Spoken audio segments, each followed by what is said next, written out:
altro episodio di violenza di un ex marito respinto a Mestre, picchiata e presa di mira con uno spray, ha rischiato di perdere la vista. Pollice verso degli avvocati contro l'accentramento del tribunale a Venezia, saliranno i costi delle parcelle, avvertono. I giudici invece sono ottimisti sui tempi giudiziari, si accorceranno, dicono. Sospiro di sollievo, a Murano i cassaintegrati diminuiscono di un terzo, le imprese stanno conquistando nuovi mercati. Ben ritrovati con questa edizione del TG di Televenezia. In apertura ancora violenza sulle donne. Una donna ucraina residente a Mestre da anni ha rischiato di perdere la vista. Il suo ex marito, un connazionale, l'ha aggredita martedì mattina verso le 7:30 in via Ca Marcello. L'ha presa a schiaffi e pugni e poi le ha spruzzato negli occhi uno spray. L'arrivo della polizia ha consentito la chiamata dei soccorsi. La donna è stata medicata all'ospedale, era ad un soffio per perdere la vista. Lei se n'era andata un anno fa per le violenze e l'alcolismo del marito. Ora si attende la denuncia della donna per procedere contro di lui, perché le lesioni non sono gravi al punto da consentire alla polizia di procedere d'ufficio, come prevede la nuova legge approvata dal governo Letta. E intanto cambiamo argomento, perché da domani chiudono le sedi periferiche dei tribunali della provincia. Le udienze saranno accentrate nel Tribunale di Venezia, un'autentica rivoluzione che non piace agli avvocati che mettono in guardia i loro clienti. Le parcelle, dicono, aumenteranno del 30% e anche gli iter si allungheranno. Sentiamo. Tribunali si cambia. Da domani scatterà l'accentramento a Venezia degli uffici periferici di Chioggia, San Donà di Piave, Dolo e Portogruaro e gli avvocati avvisano: ci saranno rincari e forti disagi. Le trasferte dei legali peseranno sulla parcella per il tempo perso nello spostamento per raggiungere Venezia e per il costo del parcheggio e del viaggio. Costeranno anche di più i rimborsi dei cittadini chiamati a testimoniare. Chi avrà la malaugurata idea o purtroppo la necessità di chiedere giustizia sarà rovinato in ogni caso, perché la causa giudiziaria gli costerà almeno il 30% in più di quanto paga ora, secondo il presidente dell'Ordine degli Avvocati di Venezia, Daniele Grasso. Portogruaro ha ottenuto l'accorpamento a Pordenone e dunque soffrirà meno il problema della trasferta, ma dovrà comunque fare i conti con i disagi che temono tutti. Si allungheranno i tempi, già quasi biblici, degli iter giudiziari, perché fino ad oggi molte pratiche venivano preparate dal personale degli studi legali in collaborazione con il personale delle sedi distaccate, grazie al contatto diretto. Ora sarà tutto più difficile. Gli avvocati ancora oggi chiedono di fermare i trasferimenti, tacciando il mondo politico di cecità totale nel capire il problema. Su tutto poi grava una preoccupazione: il terminale di Venezia riuscirà a reggere la mole di lavoro degli uffici distaccati? Proprio la sede centrale ha l'indice di produttività più basso delle altre sedi. Secondo Grasso, che lancia la provocazione, soltanto per questo avrebbe dovuto essere chiuso il Tribunale centrale e non il contrario. Inoltre c'è il rischio che si riduca il personale negli uffici. Gli addetti che si dovranno trasferire stanno cercando da tempo di farsi aggiudicare sedi più facili da raggiungere in terraferma. L'argomento giustizia è un punto dolente della vita dei cittadini. Siete d'accordo con l'Ordine degli Avvocati? Avete qualche storia di mala giustizia da raccontare? Chiamate o scriveteci la vostra storia, perché vi daremo spazio.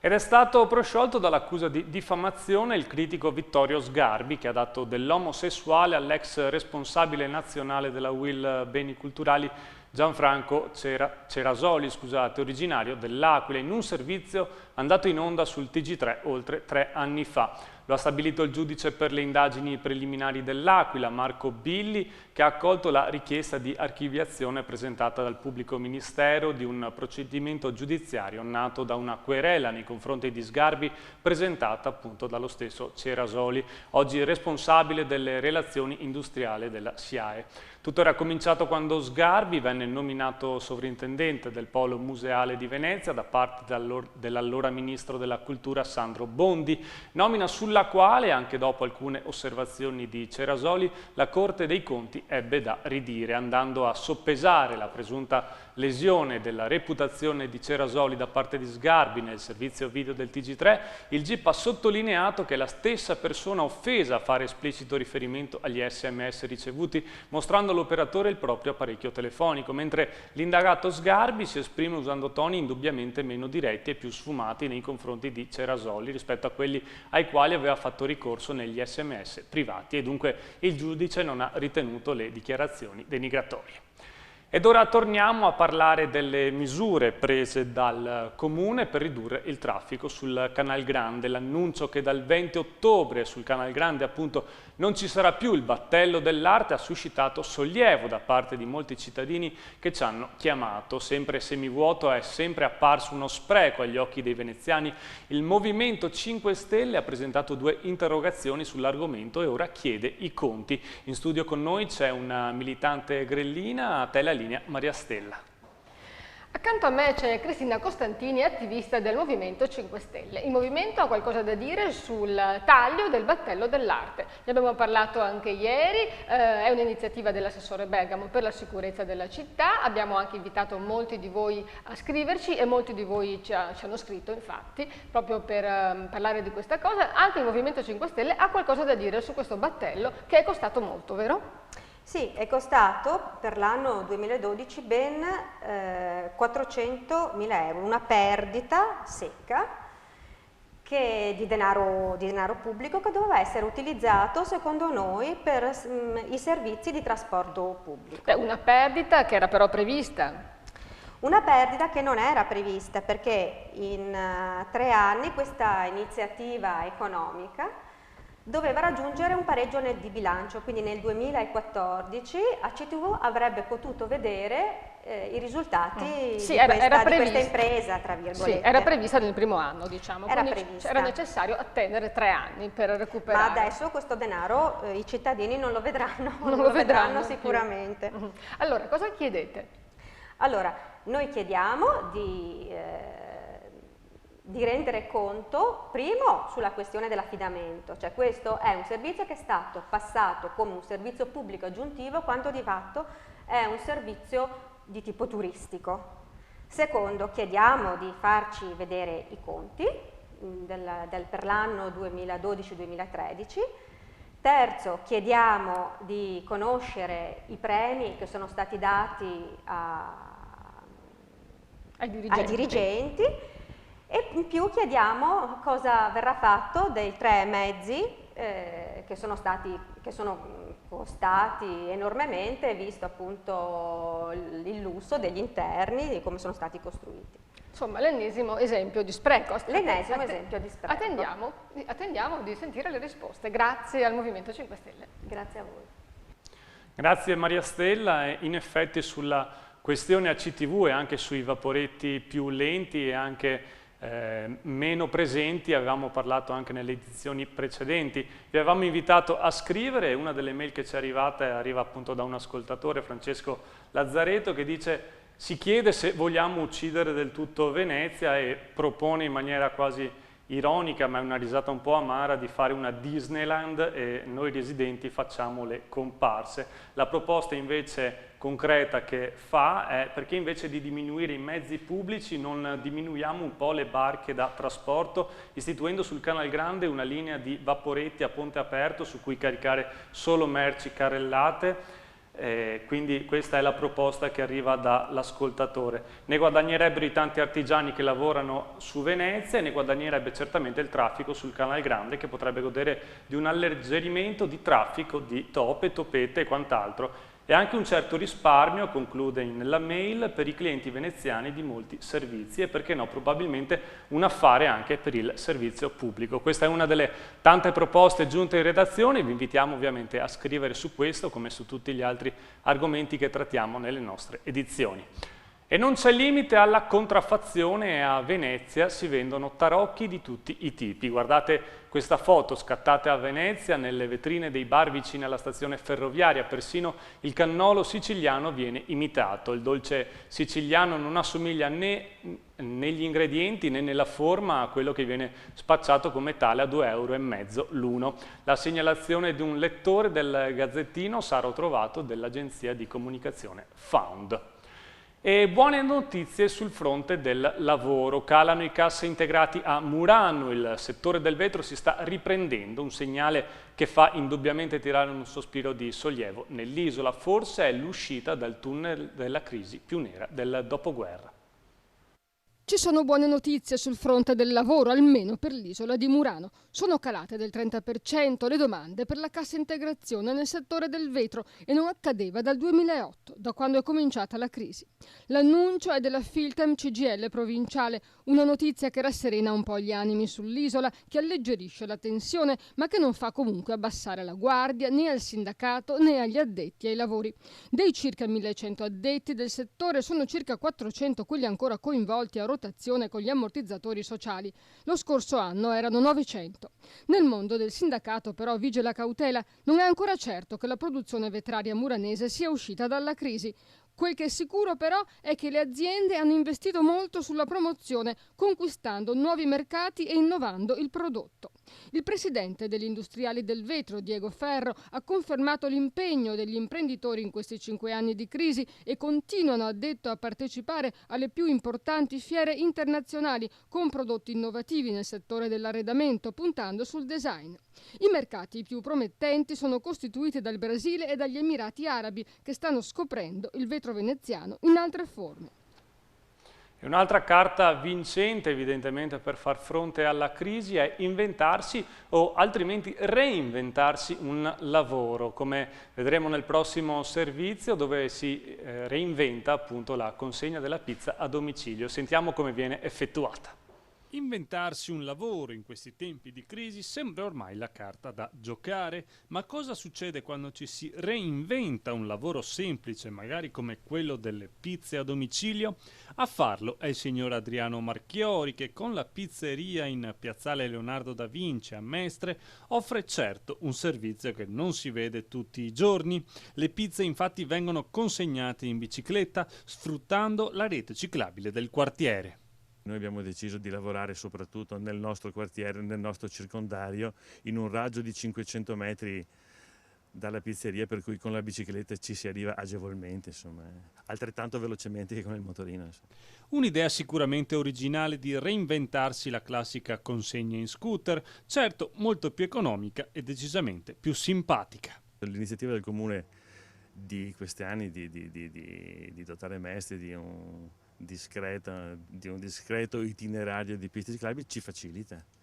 Un lavoro che si reinventa anche per far fronte a un periodo dove oramai i tagli sono all'ordine del giorno e dove praticità fa rima con economia, in questo caso sulle due ruote. Soprattutto un riscontro di simpatia, insomma, perché l'uso della bicicletta piace, insomma.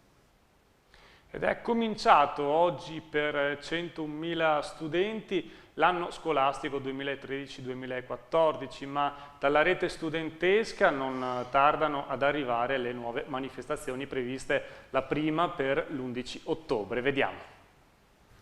Rientrano in classe nei 98 istituti della provincia i 101.000 studenti fra elementari, medie, superiori e istituti per l'infanzia, nonostante le nomine dei supplenti terminate ieri sul filo di lana e che rischiavano di lasciare parecchi istituti non completamente coperti. L'augurio per il nuovo anno arriva anche dalla presidente della provincia Francesca Zaccariotto, che ricorda come siano stati dal 2009 ad oggi investiti circa 65 milioni di euro. Ma a preoccupare e a scaldare gli animi della rete studentesca sono proprio gli aumenti degli studenti, che però, a quanto dicono, non trovano corrispondenza nei servizi scolastici. Le classi sono circa 47 in più rispetto all'anno scorso e gli studenti sono aumentati di circa 4.100 unità. La rete degli studenti ha già annunciato manifestazioni in questa prima fase dell'anno e l'11 ottobre saranno nelle piazze in tutta Italia sotto lo slogan "Scrivi scuola, leggi futuro". D'altronde i numeri parlano chiaro. Un esempio su tutti riguarda gli istituti religiosi per l'infanzia, i quali faticano a star dietro al costante aumento degli iscritti, ma che se chiudessero non troverebbero, parola del governatore Luca Zaia, le capacità anche economiche per far fronte a un simile esercito.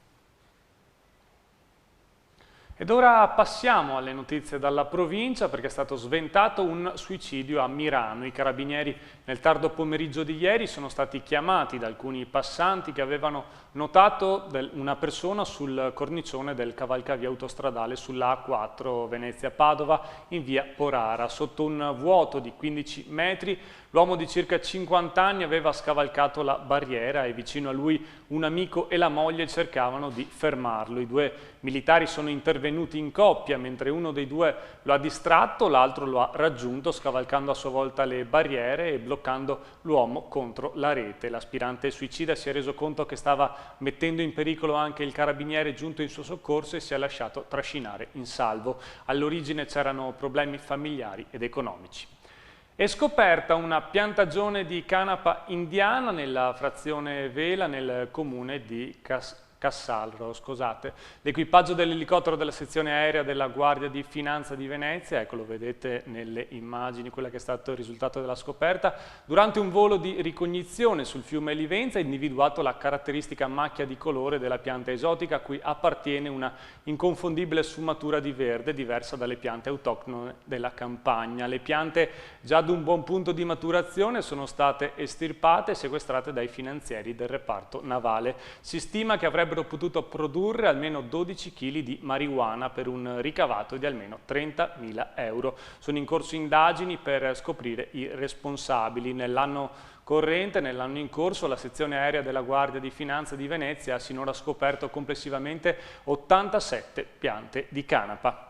E continuiamo a parlare di Miss Italia, perché subito dopo l'annuncio di Jesolo come sede del concorso sono state sollevate polemiche per la spesa che una simile ospitata comporta. Sentiamo. 30.000 euro quest'anno, 100.000 nel 2014 e poi sempre in crescendo fino al quarto anno. È questo l'impegno economico del comune di Jesolo per ospitare il più importante concorso di bellezza nazionale, Miss Italia. Lasciando perdere i 30.000 euro di quest'anno che verranno interamente coperti dagli sponsor, l'opposizione va all'attacco del concorso, non tanto per i costi delle prossime edizioni, quanto per essere stata tenuta all'oscuro delle trattative. Insomma, Miss Italia non è passata per i banchi del Consiglio Comunale. Il sindaco Valerio Zoggia è tranquillo, non se n'è discusso, ha detto, perché le condizioni sono rimaste sempre le stesse e comunque in caso di mancato ritorno mediatico, Jesolo potrà rescindere il contratto già dal prossimo anno senza pagare alcuna penale. E voi che ne pensate? È o no un buon affare Miss Italia per Jesolo? Ditecelo con una mail a redazione@televenezia.it o sulla nostra pagina Facebook. Sulla nostra pagina Facebook cercate appunto Televenezia nel popolare social network. Ed ora continuiamo con la nostra carrellata di notizie nell'area metropolitana, dalle province di Venezia, Treviso e Padova. Parleremo di gazze di leoni in pellicola e di eserciti in città. Sentiamo. San Donà chiede l'esercito per risolvere problemi di ordine pubblico e se lo chiede un sindaco del PD come Andrea Cereser significa che la situazione è davvero drammatica. Grazie ai militari San Donà potrebbe avere 3 pattuglie di presidio sul territorio, non più una sola. A breve l'incontro col prefetto di Venezia Domenico Cuttaia. Allarme per gli argini del Brenta, dissestati 1800 metri sul lato destro, 1600 sul sinistro, fra Campolongo Maggiore e Fossò. In vista delle piogge autunnali si teme quindi che interi paesi possano andare sott'acqua. I sindaci della Riviera e del Piovese hanno annunciato una manifestazione di protesta in programma per sabato 21 settembre. Gazza ladra all'ospedale. Un'infermiera trevigiana di 45 anni rubava denaro a medici e colleghi. È stata incastrata da una microtelecamera installata dalla polizia in un ambulatorio del Caffoncello. Denunciata per furto aggravato e continuato, si è giustificata dicendo che i soldi servivano per giocare al videopoker. Primo Chuck per Leoni, il film del regista Pietro Parolin che ha come protagonista Neri Marcorè. Molte le scene girate fra Treviso, Susegana e Villa Marcello a Piombino Dese, con largo impiego di comparse del luogo. Il film, primo lungometraggio del 35enne Parolin, è vincitore del bando da 700.000 euro promosso dalla Regione Veneto. Un test del DNA per scoprire che cosa fa ingrassare. È stato brevettato da un'azienda padovana, la Research Innovation, e oltre a rivelare la sensibilità a certi alimenti, rivela anche la reazione dell'organismo all'esercizio fisico. Il test è distribuito nelle farmacie e consiste in un semplice scovolino che si passa in bocca. Lo spauracchio degli automobilisti ora si chiama Scout Speed, è un autovelox che installato su un veicolo può rilevare la velocità delle auto in movimento senza bisogno di presegnalazione o di contestazione immediata. Il diabolico apparecchio è in dotazione alla Polizia Municipale del distretto Euganeo Estense. Il Summer Festival di Mirano si trasferisce a Spinea per una trasferta di 3 giorni al parcheggio della stazione. Fra venerdì e domenica arriveranno la cover band di Laura Pausini, il concorso Cursal Contest e i gettonatissimi Rumatera. Sentiamo. Tra residenti che protestano e amministratori che storcono il naso, il divertimento sta stretto a Mirano e così il Summer Festival da un pezzo si sta guardando intorno. La prima uscita fuori sede è nella vicina Spinea, con una breve ma intensa trasferta, 3 giorni di musica, gastronomia e altre amenità. Apertura alla grande venerdì 13 settembre coi beniamini del pubblico veneziano, gli scatenati Rumatera. Sabato spazio agli artisti emergenti con il Cursal Music Summer Contest e poi domenica 15 settembre Oltre Laura, tribute band di Laura Pausini. Per questa edizione ridotta del Summer Festival, oltre all'associazione Volare del patron Paolo Favaretto, è coinvolta anche la neonata Pro Loco di Spinea. L'intenzione loro è quella di creare una sorta di percorso itinerante del Summer Festival. Spinea è la prima tappa individuata, noi siamo stati felici di aderire a questa loro richiesta. Il Summer Festival di Spinea si svolge nell'area del parcheggio alla stazione dei treni. L'ingresso è libero e il meteo sembra dare la benedizione a questa propaggine estiva del divertimento. È il momento del nostro consueto appuntamento con Qui Redazione, in linea con noi Tiziano Graziottin dalla redazione del Gazzettino. Ciao Tiziano. Allora, su che notizia intendete puntare domani? Immagino parlerete ancora dei tribunali, giusto? Ma sicuramente noi insistiamo con la vicenda dei tribunali, degli accorpamenti sul Tribunale Unico di Venezia, delle varie sedi di Dolo, Portogruaro, Chioggia e San Donà. Certo. Pubblicheremo quello che è la posizione, diciamo, ufficiale della struttura giuridica veneziana, in particolare del Presidente del Tribunale Toppan, che fa tutta una serie di valutazioni e tra l'altro assicura che i tempi della giustizia si velocizzeranno perché la quantità di giudici che sarà presente a Venezia consentirà di sbrigare più velocemente le pratiche e i processi, ed è quello che ovviamente tutti ci auguriamo. Certo, però quello che ci pare un po' di capire è che ci sia appunto una divergenza di opinioni, nel senso gli avvocati ritengono che la cosa non sia non fattibile, ma che comunque porterà parecchi disagi anche per i cittadini, mentre i giudici sembrano essere favorevoli.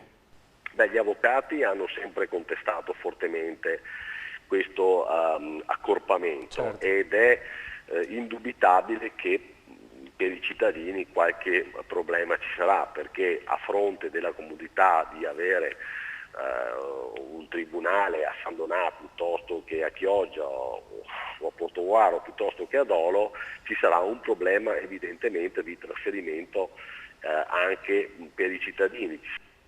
D'accordo, in effetti questa forse è la la cosa che più preoccupa appunto i cittadini stessi. Bene, grazie Tiziano e ringraziamo insieme a te anche l'intera redazione del Gazzettino.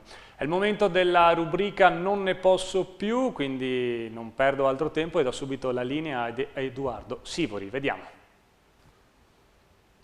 C'è qualche problema con Come Edoardo? vedete alle mie spalle c'è un'immagine di una corsia d'ospedale. Ma ci avete pensato a quanta poca sicurezza c'è negli ospedali? È inutile che ci guardiamo negli occhi e non ce lo diciamo. Negli ospedali avviene sempre di tutto e purtroppo nessuno ci può fare niente. Avvengono furti, spesso e volentieri gli stessi addetti, gli infermieri, i paramedici, i medici non riescono, non possono fare di più. Anche perché spesso capita che interi gruppi vadano dentro gli ospedali, facciano razzie, abbiano i pali, eccetera, e prendono di mira ovviamente le persone che più sole, più anziane e più deboli perché malate e perché in condizioni di essere assolutamente indifesi, possono essere depredati di ogni cosa. Bene, questo negli ospedali non dovrebbe accadere. Un ospedale è un piccolo paese dove però in un paese reale ogni tanto i due carabinieri fanno la pattuglia. In un ospedale che porta 6-7 mila persone, tutte insieme, tutte lì, quasi tutte in condizioni di lavoro intenso e quindi non hanno tempo da perdere o di dolore intenso e quindi non hanno possibilità di reagire, sono preda di chiunque vada lì e vada a portare via qualche cosa o faccia prepotenze di ogni genere. Questo non va bene. Incidentalmente, se qualcuno mi sta a sentire, all'Angelo per caso sono stati messi dei ripari per chi va a infilare il tesserino magnetico nella sbarra, nel passaggio, perché quando piove lì ci si bagna, quando grandina, ho visto la grandine entrarci dentro, stiamo arrivando all'inverno, pensateci, costa poco e farebbe tanto bene. Grazie.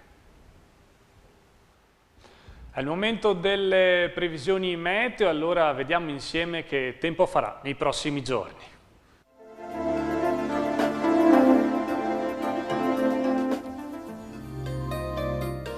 Nubi di passaggio su Venezia, massime in lieve rialzo intorno ai 23 gradi, mare quasi calmo. Sul resto del Veneto tempo inizialmente variabile, poi stabile e soleggiato, clima fresco di notte, buona escursione termica. Sabato 14 settembre, banchi di nebbia in graduale sollevamento, poi cielo sereno e soleggiato, valori termici in salita fino a 25 gradi, mare poco mosso. Domenica 15 settembre, possibile peggioramento con precipitazioni anche a carattere di rovescio e temperature in diminuzione, oscillanti fra i 17 e i 20 gradi. La marea di venerdì 13 settembre è normale, la massima alle 17:45 40 cm, la minima alle 11:35 25 cm. È stata per decenni la regina dei salotti veneziani, dove si incontravano politici e intellettuali, ma anche una donna raffinata e di grande cultura, a lungo anche responsabile dell'ufficio stampa e comunicazione della casa editrice Marsilio e fondatrice, fra l'altro, nel 1979 dell'Associazione Amici della Fenice. Si è spenta a Rovigo, dove era nata e dove era tornata a vivere da qualche anno Miranda Bergamo Berton per un attacco cardiaco.